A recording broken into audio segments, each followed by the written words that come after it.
CM Revanth Reddy కేంద్ర మంత్రులతో schedule fix అయింది. సాయంత్రం 6:10 కేంద్ర హోంమంత్రి అమిత్ షాను కలవనున్నారు. దీనికంటే ముందు 5:15 కేంద్ర పట్టణాభివృద్ధి శాఖ మంత్రి హర్దీప్ సింగ్ పూర్తో భేటీ కానున్నారు. 7 గంటలకు జలశక్తి మంత్రి జగేంద్ర సింగ్ షెకావత్ తో భేటీ కానున్నారు. ఇవాళ మార్నింగ్ ఢిల్లీ వెళ్లిన రేవంత్ రెడ్డి ఏఐసీసీ మీటింగ్ లో పాల్గొనున్నారు.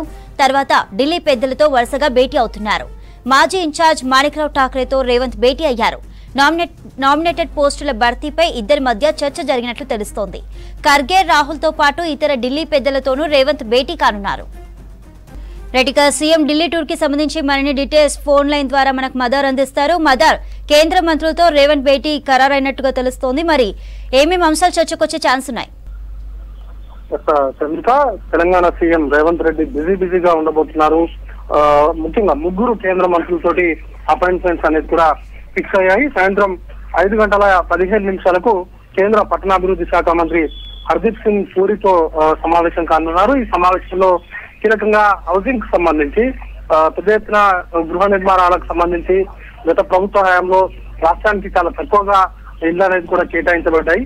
వాటికి సంబంధించి ఈ సమావేశంలో చర్చించబోతున్నారు. ముఖ్యంగా ప్రధానమంత్రి ఆవాస్ యోజన కింద వీలైనన్ని ఎక్కువ గృహాలను తెలంగాణకు కేటాయించాల్సిందిగా సీఎం కేంద్ర మంత్రిని కోరబోతున్నారు. వాటితో పాటు పట్టణాభివృద్ధికి సంబంధించిన చాలా ప్రాజెక్టుల విషయంలో కూడా ముఖ్యంగా హైదరాబాద్ డెవలప్మెంట్ కావచ్చు, మిగతా తెలంగాణలో ఉన్నటువంటి ఇతర పట్టణాలకు సంబంధించినటువంటి డెవలప్మెంట్ కోసమైనటువంటి నిధులు ఇవ్వాల్సిందిగా కేంద్ర మంత్రి విజ్ఞప్తి చేసేటువంటి అవకాశం ఉంది. ఇక మరొక భేటీ, చాలా క్రూషియల్ భేటీ ఇది. కేంద్ర హోంశాఖ మంత్రి అమిత్ షా తోటి సాయంత్రం 6:10 భేటీ కాబోతున్నారు. అది కూడా ఆయనకు సంబంధించినటువంటి నార్త్ బ్లాక్ లో ఉన్నటువంటి హోమ్ మినిస్టర్ కి సంబంధించిన కార్యాలయంలో ఆయన భేటీ అనేది కూడా ఉంటుంది. చాలా క్రూషియల్ భేటీ ఇది. ముఖ్యంగా విభజన హామీలకు సంబంధించి నోడల్ ఏజెన్సీగా కేంద్ర హోంశాఖ ఉంది.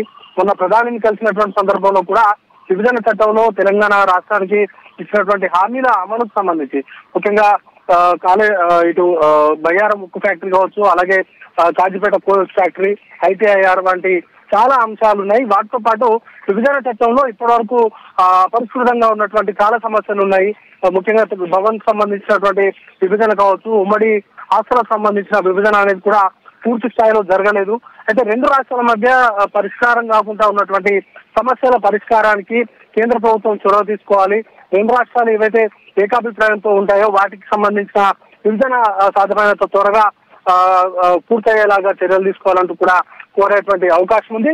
ఇక సాయంత్రం 7 గంటలకి కేంద్ర జలశక్తి శాఖ మంత్రితో ప్రత్యేకంగా భేటీ ఉంది. ఆ భేటీలో గజేంద్ర సింగ్ షెకావత్ ని కలవబోతున్నారు. ఈ భేటీలో మంత్రి ఉత్తమ్ కుమార్ రెడ్డి కూడా ఈ భేటీలో ఉండబోతున్నారు.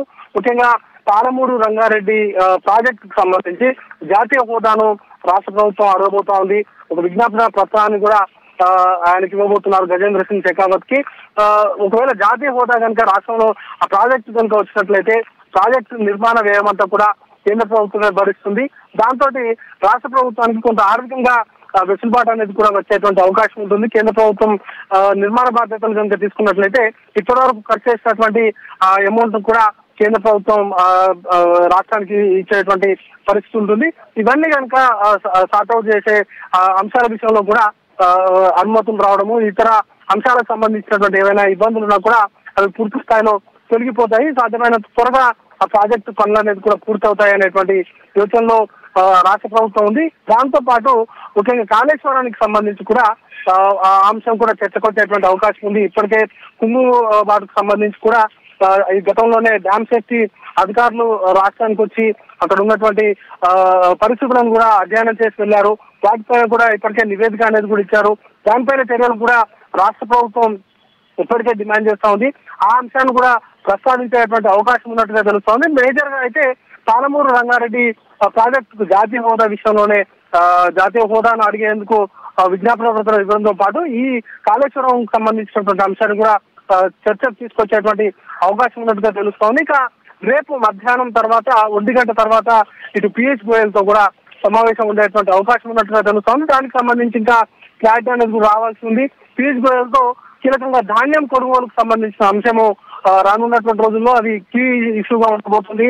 ధాన్యానికి సంబంధించి యాసంగి కాలానికి సంబంధించినటువంటి పంట కూడా వేస్తారు. అప్పుడు రా రైస్ ఇట్లాంటి ఇష్యూస్ కూడా చాలా ఉన్నాయి. వాటిని చర్చించేటువంటి అవకాశం ఉంది. దాంతో పాటు కొత్త రేషన్ కార్డులకు కూడా ఇప్పటికే పెద్ద ఎత్తున తెలంగాణలో అప్లై చేసుకుంటున్నారు. వారికి కొత్త రేషన్ కార్డుల మంజూరుకు సంబంధించినటువంటి విధి విధానాలు కావచ్చు, వాటికి సంబంధించి కూడా కొన్ని కీలకంగా ఆయనతో చర్చించేటువంటి అవకాశాలు అయితే కనబడతా ఉన్నాయి చంద్రిక.